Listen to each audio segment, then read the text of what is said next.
स्वार का संग्राम, 96 की महाभारत, ईवीएम में कैद हुई उम्मीदवारों की किस्मत, कम वोटिंग से किसका फायदा, आजम की सबसे बड़ी परीक्षा।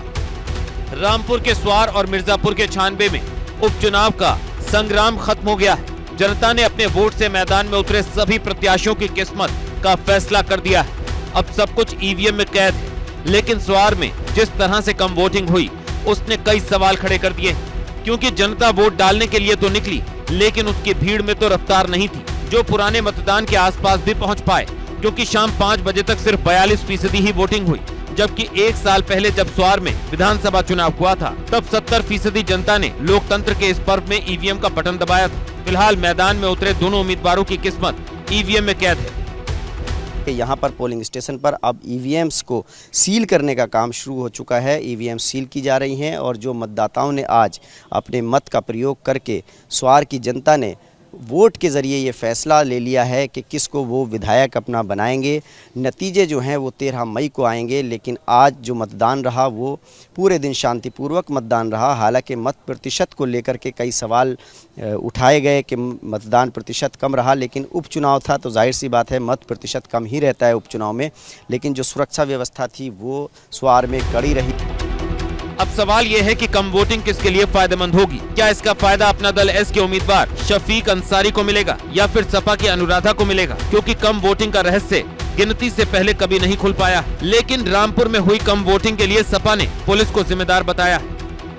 इन बूथों पे 900 की वोट संख्या थी, वहाँ सिर्फ 3 वोट पोल हुए और सरकार, उत्तर प्रदेश की सरकार पुलिस लगा करके और वहाँ मतदाताओं को मतदान करने से रोक रही है। जहां समाजवादी पार्टी के ज़्यादा संख्या में वोट हैं, ये पूरा प्रयास किया जा रहा है कि वो वोट कैसे न पड़े।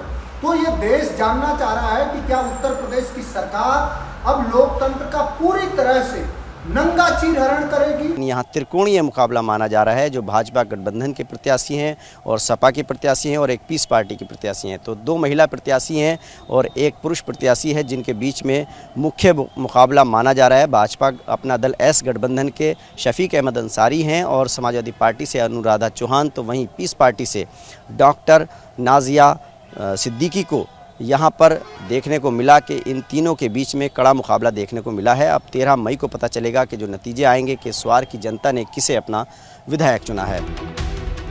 वहीं 96 में वोटिंग की रफ्तार अपने पुराने आंकड़े को नहीं छू पाई। जहां पिछली बार 47.29% वोटिंग हुई थी, वहीं इस बार 40% वोटिंग हुई है। अब सवाल यह है कि जनता ने किसके पक्ष में वोट दबाया है, क्योंकि वोटिंग के बाद मैदान में उतरे सभी उम्मीदवारों की धड़कनें बढ़ी हुई हैं। और यहाँ जनता का समर्थन है और आशीर्वाद भी मिल रहा है। हम अभी नहीं बताएंगे, लेकिन हमें तो निश्चित लग रही है, लेकिन 13 तक पता चल जाएगा। अब सवाल बड़ा है कि उपचुनाव की इस लड़ाई में कौन भारी पड़ेगा, क्योंकि सवाल सिर्फ 2 सीट का नहीं है, सवाल जीत हार के उस मोमेंटम का है जिसका असर आने वाले चुनाव पर भी दिखेगा।